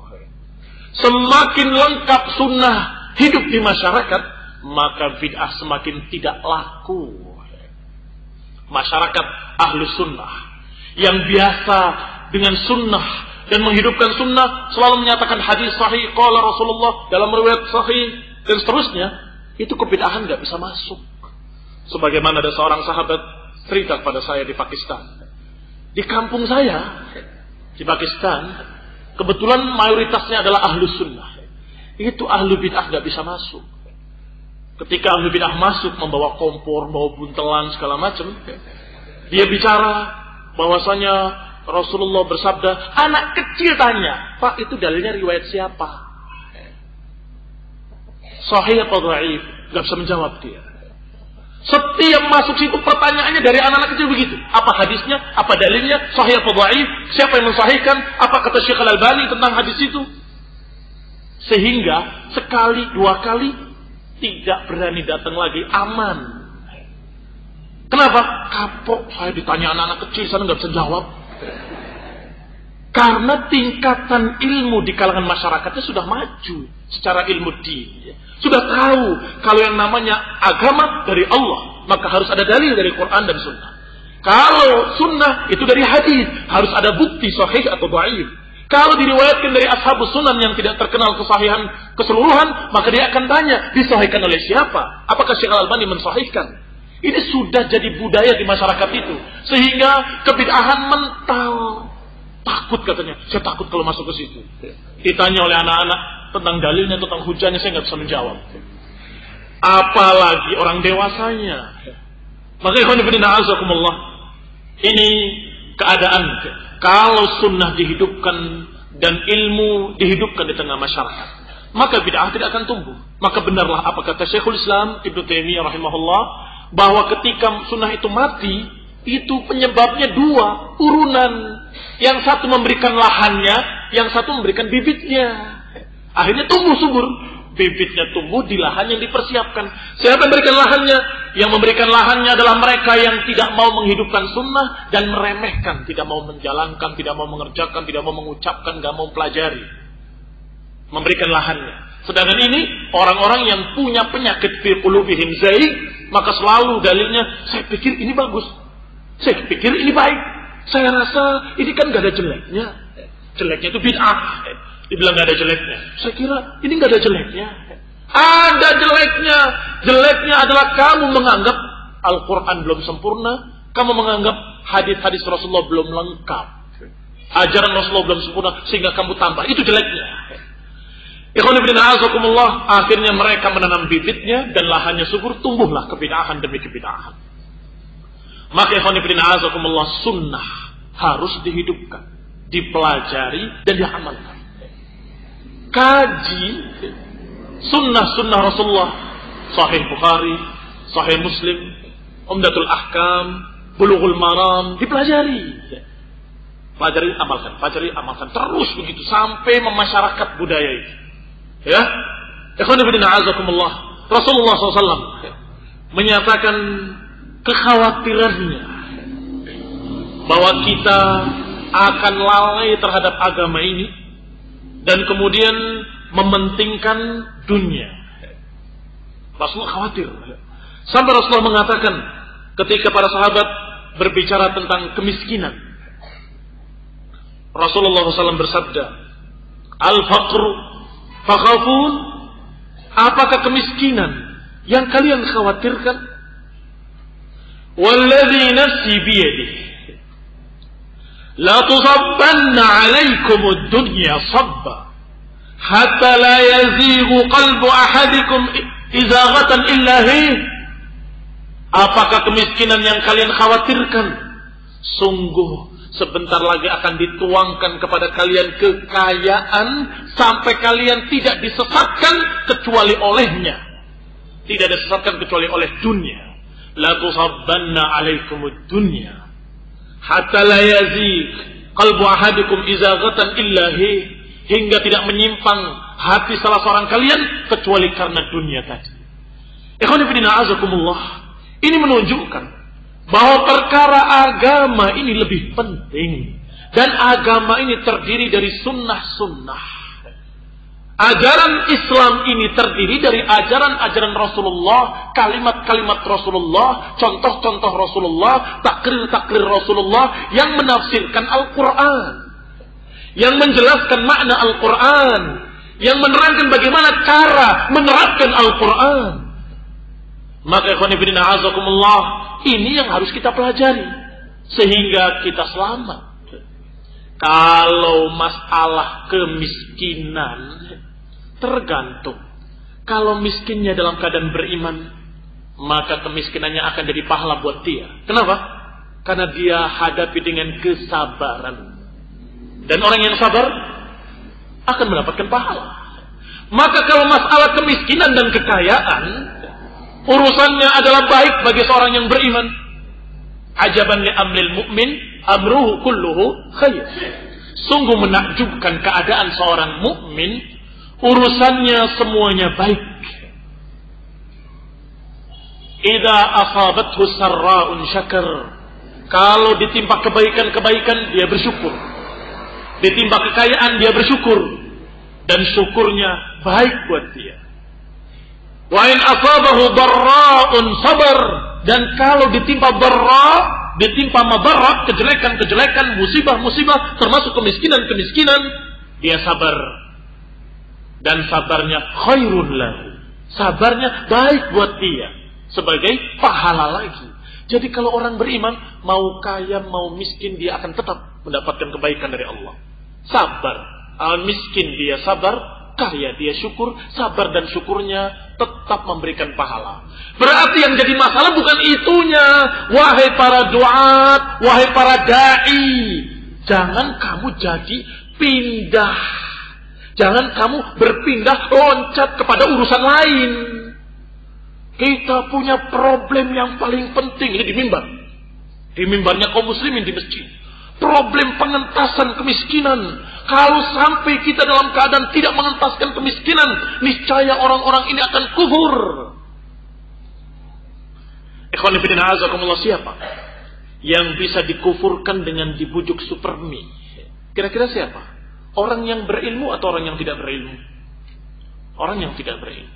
Kira-kira orang yang mengerti, memahami sunnah Rasulullah atau orang-orang yang jahil yang tidak memahami sunnah?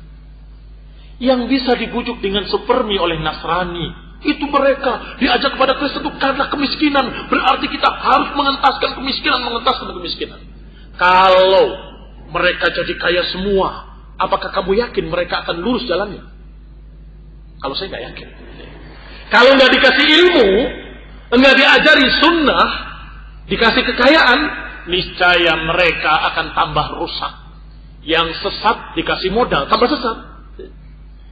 Yang menyimpang dikasih modal, tambah menyimpang. Yang tadinya dakwah kesesatannya sederhana, tetapi karena dituang dengan kebaikan, dengan harta kekayaan, supaya mengentaskan kemiskinan, supaya jangan terfitnah oleh Nasrani, ternyata justru dipakai hartanya untuk kerusakan. Ikhwan fillah azakumullah, yang akan memperbaiki sesungguhnya adalah ilmu. Kata Rasulullah, al-faqru takhafun. Apakah kemiskinan yang kalian khawatirkan? Sungguh adapun masalah dunia akan dituangkan oleh Allah pada kalian. Bahkan sebentar lagi akan dituangkan pada kalian dunia sampai tidak menyesatkan kalian kecuali kekayaan itu.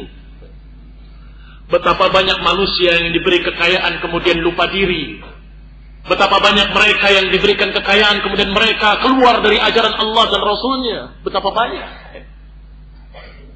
Ikhwan fillah azakumullah, maka semestinya untuk menghindari agar kaum muslimin jangan menyimpang apalagi kufur bersama Nasrani, maka ajarkan kepada mereka ilmu din, ajari sunnah Rasulullah, ajari akidah yang diajarkan oleh Rasulullah SAW, sehingga mereka akan selamat. Diriwayatkan oleh Imam Ahmad dan Tabrani, riwayat dari Abu Darda, bahwa semuanya sudah diterangkan oleh Rasulullah SAW secara lengkap. Dan ditambah lagi satu lafaz lain, bahwa Nabi bersabda, "Ma baqiya syai'un yuqarribu minal jannah wa yuba'idu minan nari illa wa qad buyyina lakum." Kata Nabi sallallahu alaihi wasallam, tidaklah tersisa sesuatu pun yang mendekatkan ke surga dan menjauhkan dari neraka kecuali sudah diterangkan pada kalian. Hadis ini diriwayatkan oleh Al-Haythami setelah menyebutkan syiat ini, dan kemudian dikatakan rawi-rawinya diriwayatkan oleh Tabrani, dan rawi-rawinya adalah rawi-rawi yang dipakai dalam kitab sahih, kecuali Muhammad ibn Abdullah ibn Yazid al-Muqri. Dan Yazid ini pun, atau Muhammad ibn Yazid ini pun adalah seorang yang thiqah. Dan di dalam sanadnya ada seseorang yang lam yusam, yang tidak disebutkan namanya, tetapi diriwayatkan pula oleh Tabrani dengan mauquf dari Abi Darda, dan dikatakan oleh Al-Haythami rijaluhu rijalus sahih, rawi-rawinya semua rawi-rawi yang dipakai di dalam kitab sahih. Demikian ikhwan fillah azakumullah, ucapan-ucapan yang diriwayatkan yang ternyata ada yang disebutkan pula dalam Sahih Muslim dari Abdullah ibn Amr ibn al-As, bahwa Rasulullah SAW bersabda, "Innahu lam yakun nabiyyun qabli illa kana haqqan alaihi an yadulla ummatahu ala khairi ma ya'lamuhu lahum wa yundiruhum syarra ma ya'lamuhu lahum. Kalau riwayat ini dipermasalahkan yang tadi, maka cukup riwayat Muslim ini adalah riwayat yang sahih dan disepakati kesahihannya. Dari riwayat Muslim ini disebutkan bahwa Rasulullah SAW bersabda, tidaklah seorang nabi pun kecuali mesti baginya untuk mengajarkan semua kebaikan yang dia ketahui, dan wajib memperingatkan kaumnya dari semua kejelekan yang sudah diketahui. Artinya, semua kejelekan sudah diterangkan agar dijauhi, dan semua kebaikan sudah diterangkan agar diikuti. Lengkap sudah. Sempurna. Setiap nabi memiliki kewajiban, memiliki amanah dari Allah SWT sebagai utusannya, agar menyampaikan semua risalah ini dengan lengkap. Semua kebaikan harus diajarkan, dan semua kejelekan harus diperingatkan agar jangan dikerjakan. Maka dengan ini berarti Rasulullah SAW sudah menerangkan semua kebaikan. Tidak ada sesuatu pun yang mendekatkan kepada surga kecuali sudah diajarkan oleh Rasulullah SAW. Dengan dalil ini berarti kalau ada orang yang mengerjakan kebid'ahan, perlu kita tanya, Rasulullah tahu apa nggak tahu? Kalau dia menjawab tahu, oh berarti kamu menuduh. Rasulullah tahu tapi tidak menyampaikan, berarti kamu menuduh Rasulullah berkhianat. Ada yang sudah diketahui tapi tidak disampaikan. Kalau mereka menjawab, oh tidak, Rasulullah tidak tahu. Kalau kamu mengatakan Rasulullah tidak tahu, berarti kamu merasa lebih tahu dari Rasulullah SAW. Rasulullah tidak tahu, terus kamu tahu. Kamu aja yang jadi nabi. Tidak mungkin kamu lebih alim dari utusan Allah SWT. Maka tinggal dua jawaban tadi. Kebid'ahan yang kamu kerjakan itu diketahui atau tidak oleh Rasulullah SAW. Silakan jawab. Dijawab iya, dijawab tidak, tetap akan menjadi bumerang buat dia. Kalau dijawab mengetahui, berarti kamu menganggap Rasulullah berkhianat. Mengetahui satu kebaikan tapi tidak diajarkan. Padahal hadis yang mengatakan setiap kebaikan yang mendekatkan pada surga sudah diajarkan. Kalau kamu mengatakan tidak tahu, lebih parah lagi. Berarti kamu merasa lebih tahu daripada Rasulullah sallallahu alaihi wasallam. Wa ma rawahu ad-Darimi, dan diriwayatkan pula asar-asar ucapan-ucapan para sahabat sebagaimana diriwayatkan oleh Darimi dalam sunannya dalam masalah berpegang dengan sunnah. Diriwayatkan dari Yunus ibn Yazid, diriwayatkan dari Imam Az-Zuhri, qala, dia berkata, kana man mada min ulama'ina yaqulun al-i'tisam bis sunnati najah. Orang-orang yang telah lewat dari ulama kami berkata, i'tisam bis sunnati najah, berpegang dengan sunnah adalah keselamatan. Imam Az-Zuhri, seorang tabi'i, kalau mengatakan orang-orang terdahulu, siapa yang dimaksud kalau bukan salafus saleh dari kalangan para sahabat?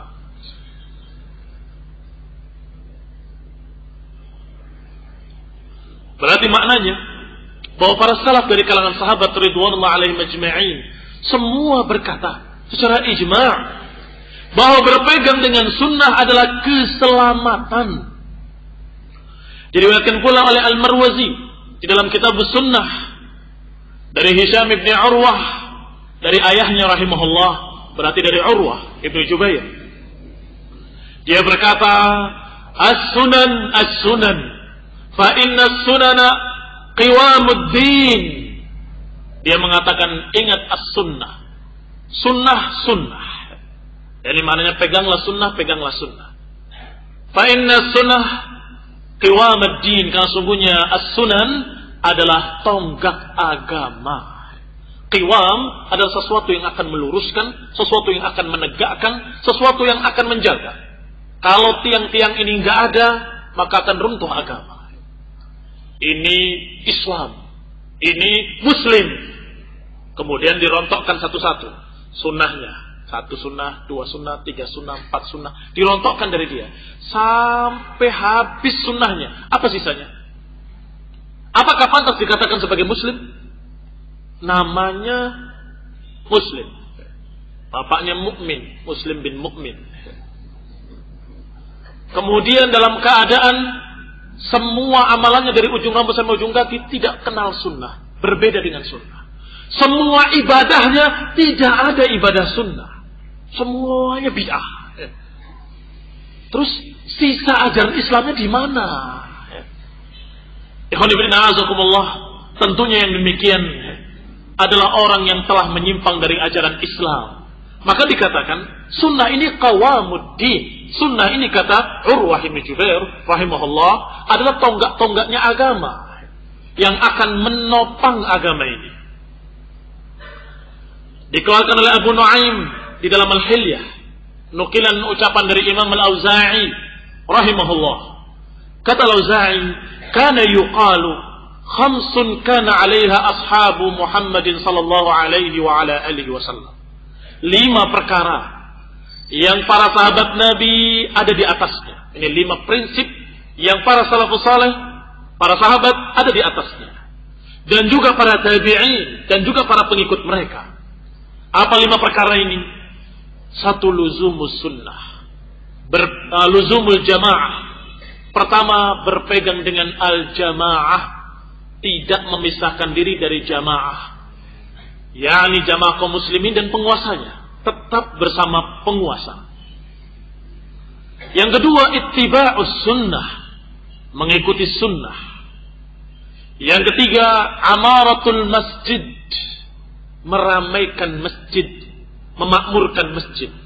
Tentunya karena didahului dengan mengikuti sunnah, maka meramaikan masjidnya pun meramaikan masjid dengan sunnah-sunnah. Bukan meramaikan masjid dengan mengundang bimbo, suruh nyanyi sajadah panjang, bukan. Itu merusak masjid. Karena itu kebid'ahan. Meramaikan adalah dengan ibadah-ibadah sunnah di dalamnya. Ibadah salat jamaah, ibadah zikir ba'da salah, qiraatul Quran, ibadah-ibadah sunnah yang diajarkan di dalamnya. Yang keempat, tilawatul Quran, membaca Al-Quran. Ini sudah kebiasaan para sahabat yang tidak bisa kita lihat dari sisi atau tidak bisa kita lihat satu saat dengan saat lain, selalu begitu. Yani tidak pernah kemudian berbeda, mesti itu. Menghidupkan sunnah, berpegang dengan jamaah, meramaikan masjid, dan baca Quran. Menjadi sesuatu yang rutinitas mereka, baca Quran. Ada yang hafid menyelesaikan Al-Quran dalam 3 hari. Ada yang dalam seminggu, ada yang dalam 1 bulan, dan lain-lain. Membaca Al-Quran. Dan yang kelima, al-jihad fi sabilillah. Ini 5 perkara ini adalah perkara yang paling menonjol pada mereka dan paling terlihat. Kamu temui mereka sehari saja terlihat kelima-limanya. Terlihat kelima-limanya. Bagaimana keadaan mereka terhadap penguasanya, bagaimana sunnah-sunnah yang dihidupkannya, bagaimana dia ke masjidnya, dan bagaimana baca Qur'annya, dan bagaimana jihadnya fi sabilillah. Karena terus-menerus dari jihad ke jihad. Dari perang Badar ke perang Khandaq, dari perang Badar ke perang Uhud, perang Uhud ke perang Khandaq, dari perang Uhud ke perang Mu'tah, terus jihad demi jihad. Wa akhrajahu al-Baihaqi min tariq Malik, bahkan diriwayatkan oleh Imam al-Baihaqi dari jalan Malik bahwa Raja menyampaikan kepadanya bahwa Abdullah ibni Umar dia selalu mengikuti sunnah-sunnah Rasulullah sampai perkara yang kecil-kecil dari perkara-perkara yang orang lain tidak perhatikan, beliau perhatikan. Sampai-sampai dikatakan khifa ala aqlih, sampai-sampai ada orang yang mengkhawatirkan dia. Karena betul-betul sampai berhentinya safar, dia berusaha untuk menyamakannya dengan Rasulullah. Jadi kalau safar dari Mekah ke Madinah, dia ingat Rasulullah berhentinya di mana. Singgahnya di mana, duduknya di mana, salatnya di mana, diikut. Sampai demikian. Ini menunjukkan bagaimana semangatnya Abdullah bin Umar dalam menghidupkan sunnah. Bahkan dalam masalah selera. Selera makan, yang mestinya kan selera manusia berbeda-beda. Tetapi sahabat, ketika melihat Rasulullah SAW menyukai sesuatu, mereka berupaya untuk menyukai sesuatu itu. Ini menunjukkan yang namanya sunnah itu luas. Semua ajaran Rasulullah, dari yang wajib-wajibnya, sholatnya, puasanya, sampai akhlaknya, sampai tingkah lakunya, sampai masalah selera. Sebagaimana diriwayatkan dalam dua kitab sahih, dalam Bukhari dan Muslim, dari Anas bin Malik radhiyallahu taala anhu. Dia berkata, aku melihat Rasulullah SAW yatatabba'ud dubba min hawalis sahfah. Aku melihat Rasulullah SAW mencari-cari dubba dari piring. Ini piringnya kan besar, makan bersama. Rasulullah mencari sesuatu itu untuk dimakannya karena beliau suka. Dubba ini yaqtin. 6. Falam azal uhibbud dubba min dalikal yawm. Kata Anas, sejak itu aku suka dubba. Karena Rasulullah suka, aku berupaya untuk suka. Ikhwan fillah a'azakumullah, ada teman kita minum laban susu yang asam, enggak suka dia. Karena memang rasanya asam seperti susu yang busuk. Ketika saya sampaikan bahwa hadis Rasulullah SAW menyatakan pujiannya terhadap susu ini, maka dia berusaha untuk suka. Akhirnya suka. Ini ikhwan fillah a'azakumullah, semangat untuk mengikuti sunnah sampai masalah selera. Walaupun sesungguhnya tidak mengapa kalau masalah selera. Saya meninggalkannya bukan karena benci terhadap sunnah Nabi, bukan. Tapi saya tidak selera dengan ini. Tidak apa-apa. Seperti orang yang gak suka makan daging. Ya kalau memang selera, mau diapakan lagi? Itu namanya khilqah, bukan khuluqah. Khilqah itu ciptaan, khuluq itu akhlak. Akhlak ini bisa kita ubah, bisa kita atur. Tetapi kalau khilqah, ciptaan, ya sudah, kalau orang itu sudah punya kelainan bagaimana? Saya makan muntah. Maka tidak apa-apa, dimaklumi dia meninggalkan. Tetapi para sahabat sampai berupaya untuk suka apa yang Rasulullah sukai. Dan An-Nawawi rahimahullah ketika mensyarah hadis ini di dalam Sahih Muslim, di dalam syarah Sahih Muslim, beliau berkata, bab jawazu aklil maraq wastihbabu aklil yaqtin. Bab dibolehkannya makan maraq. Maraq itu sayur atau kuah, ya. Dan dianjurkannya makan yaqtin atau disukainya makan yaqtin. Yaqtin itu dubak juga. Wa akhraj ad-Darimi fi sunanih 'anil Auza'i. Diriwayatkan oleh ad-Darimi rahimahullah dari al-Auza'i rahimahullah dari Yahya ibni Abi Amr Asy-Syaibani bahwasanya Abdullah ibni Dailami mengatakan, balaghani sampai kepadaku berita anna awwal dhahabuddin tarkus sunnah, bahwa awal penyebab hilangnya agama ini adalah dengan ditinggalkannya sunnah-sunnah. Yadhabuddin sunnatan sunnatan kama yadhabul hablu quwwatan. Akan hilang agama ini sesunnah demi sesunnah, sebagaimana hilangnya kekuatan tali sebenang demi sebenang.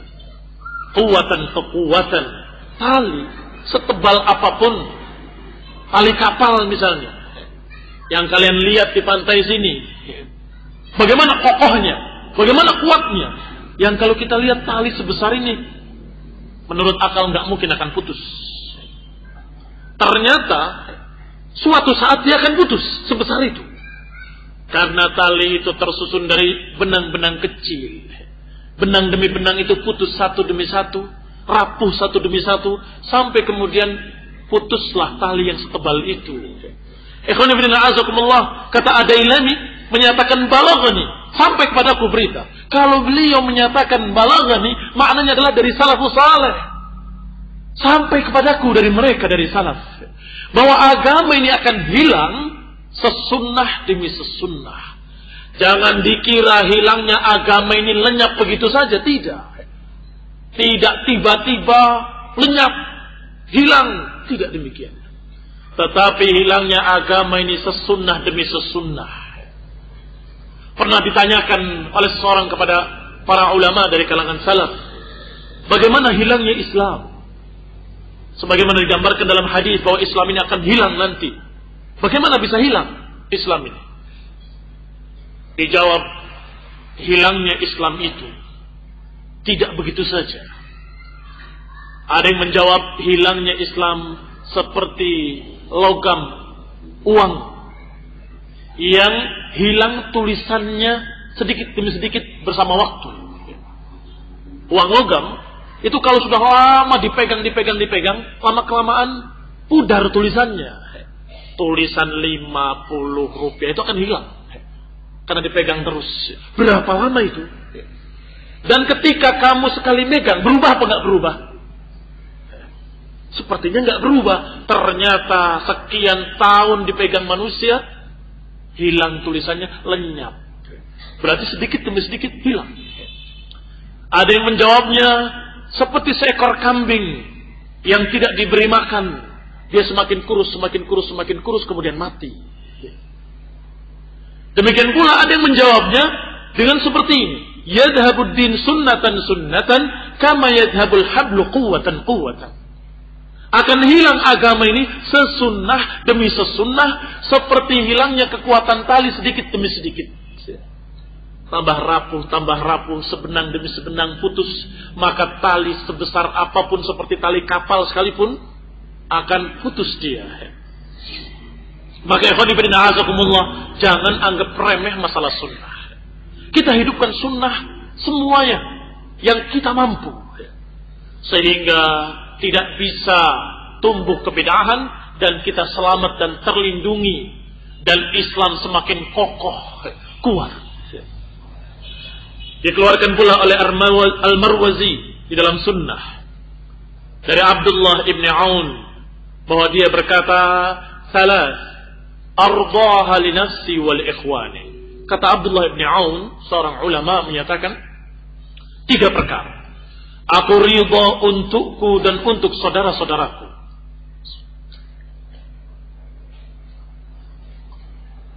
Tiga perkara itu adalah, pertama, an yanzur ila ar-rajul al-muslim al-Qur'an, ay yanzur ar-rajulul muslimul Qur'ana, agar seorang muslim melihat ke dalam Quran, membaca Al-Quran, yata'allamuhu wa yaqra'uhu wa yatadabbaruh, membacanya, mempelajarinya dan tadabbur, memperhatikannya.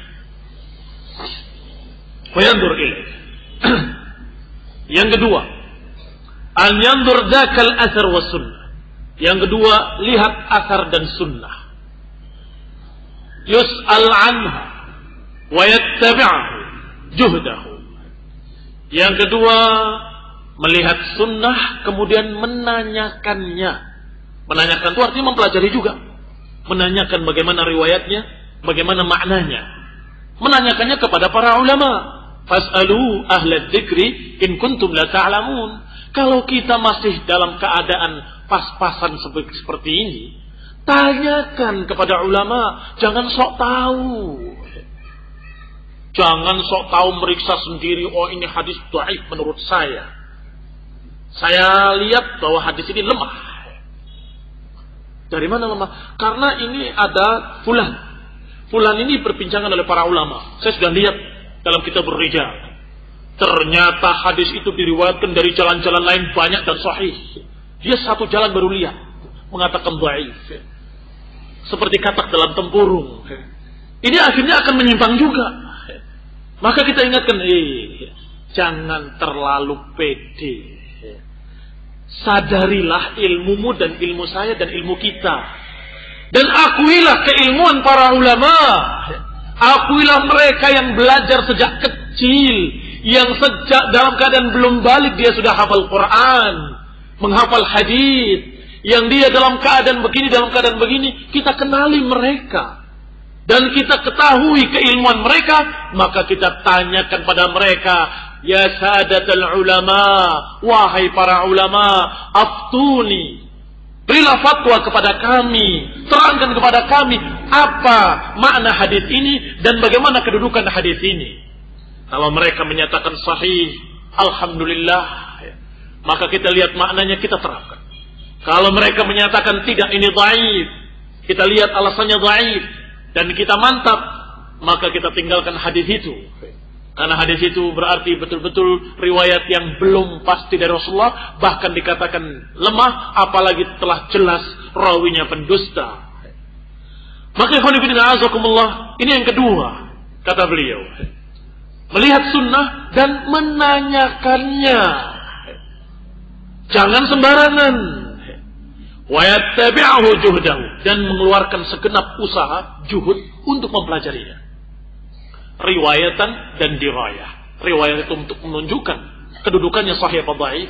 Dirayah itu secara makna fikihnya. Ada orang yang memahami makna fikihnya, tiba-tiba hadisnya dhaif. Akhirnya dia menyimpang juga.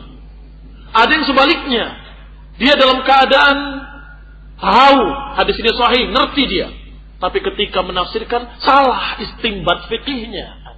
Saya kira kesana maknanya, ternyata bukan. Maka ikhwan fillah azakumullah, harus dua sisi tadi. Harus dipelajari dari dua sisi, kesahihannya dan maknanya, makna fikihnya. Yang ketiga, an yada'an nas illa man khuyyir. Meninggalkan manusia kecuali orang-orang pilihan. Yani kalau berkawan, pilih-pilih. 3 nasihat yang dinasehatkan oleh Abdullah ibn Aun. Dengan 3 perkara ini aku ridha untukku dan untuk kalian juga, wahai saudara-saudaraku. Ya ikhwani fillah azakumullah. Pertama, mempelajari Al-Quran, melihat tafsirnya, mempelajarinya dan mengamalkannya. Yang kedua, mempelajari hadis, dirayah, wariwayah, dan kemudian menerapkannya. Yang ketiga, pilih-pilih teman. An yada'an nas illa man khuyyir, meninggalkan manusia kecuali yang khuyyir, orang-orang yang baik, orang-orang yang akan membawa kita kepada kebaikan, orang-orang yang akan berbicara dengan ucapan-ucapan sunnah. Ikhwan fillah azakumullah, ini untuk menjaga jangan sampai masuk syubhat-syubhat. Kalau kemudian kita mengadakan atau masuk ke dalam pergaulan bebas, sebentar bergaul dengan kelompok sesat Syiah, sebentar bergaul dengan Khawarij, sebentar berteman dengan fulan mu'allan dari aliran Sufi khabith, maka tentunya akan terjadi nanti syubhat-syubhat yang menyesatkan masuk ke dalam pikirannya dalam keadaan tidak merasa. Dan ini berbahaya. Melihat Quran, memahaminya seperti pemahaman fulan Syi'i. Membaca hadis, memahaminya seperti pemahaman Sufi. Karena sudah masuk, entah kapan masuknya. Karena pergaulannya pergaulan bebas. Maka hati-hati. Hati-hati dalam masalah pergaulan. Ikhwan fillah azakumullah, kita akan lanjutkan insyaallah nanti tentang faedah-faedah sunnah. Baru season ketiga kita akan mempelajari kaidah penerapannya. Nasallahu taufiq wal hidayah. Semoga Allah memberikan taufik dan kemudahan dan memberikan kepada kita ilmu dan memberikan kepada kita kemudahan untuk menerapkannya. Subhanakallah bihamdik asyhadu an la ilaha illa anta astaghfiruka wa atubu ilaik. Wassalamualaikum warahmatullahi wabarakatuh.